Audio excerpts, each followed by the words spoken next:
मोहनलाल सुखाड़िया विश्वविद्यालय के पूर्व कुलपति प्रोफेसर अमरीका सिंह को उनकी शैक्षणिक योग्यता के मामले में कल राजस्थान के राज्यपाल कलराज मिश्र ने क्लीन चिट दे दी।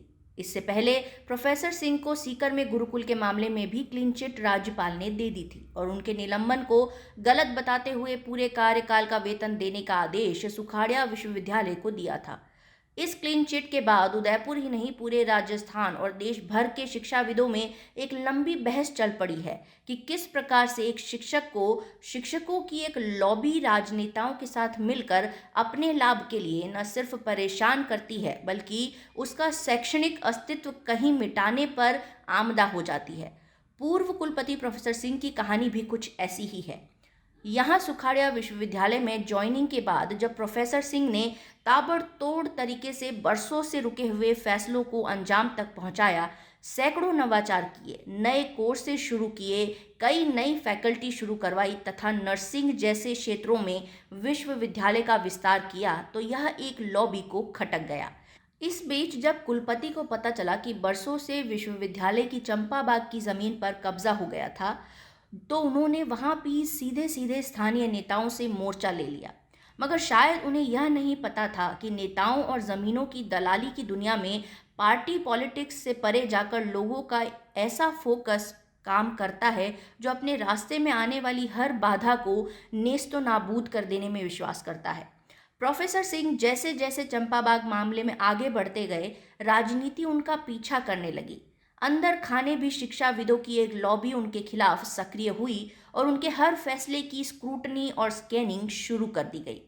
इस बीच सीकर में गुरुकुल विश्वविद्यालय की स्थापना का मामला विधानसभा में गरमा गया। उसकी एक कमेटी में प्रोफेसर सिंह भी थे।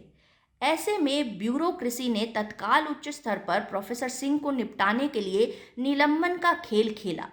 प्रोफेसर सिंह वाली कमेटी के सदस्यों को पहले निलंबित किया गया और उसके बाद खुद प्रोफेसर सिंह को। यही नहीं, उनके खिलाफ एफआईआर भी हो गई। प्रोफेसर सिंह इस दौरान बीमार पड़ गए। उन्हें हृदय संबंधी परेशानी के चलते लंबे अवकाश पर रहना पड़ा।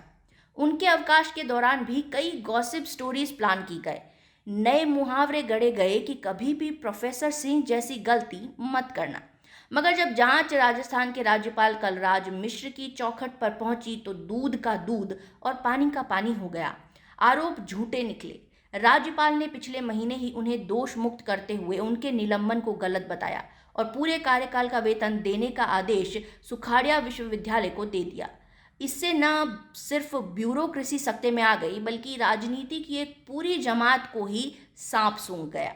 उनकी हालत काटो तो खून नहीं जैसी हो गई। अब एक और आदेश में राज्यपाल महोदय ने स्पष्ट कर दिया कि जो लोग उनके अनुभव को लेकर सवाल उठा रहे थे वे गलत बयानी कर रहे थे। उन्हें वीसी के लिए 10 साल का वंचित अनुभव था। इसकी तस्दीक यूपी सरकार ने भी कर दी। इसके बाद से सवाल उठने शुरू हो गए कि जिन लोगों ने प्रोफेसर सिंह पर गलत आरोप लगाए थे उन पर कौन कार्रवाई करेगा। क्या बिना किसी आधार के किसी पर आरोप लगाकर उसका करियर ही खत्म कर देना संगीन अपराध नहीं है?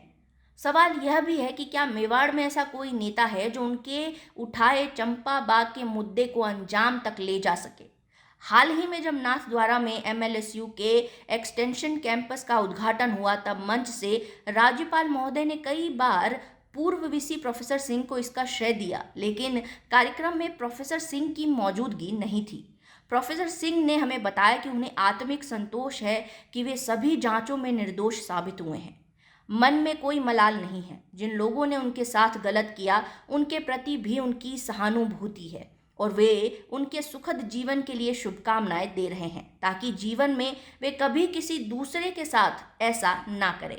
आप देख रहे थे लाइव राजस्थान की विशेष रिपोर्ट। नमस्कार।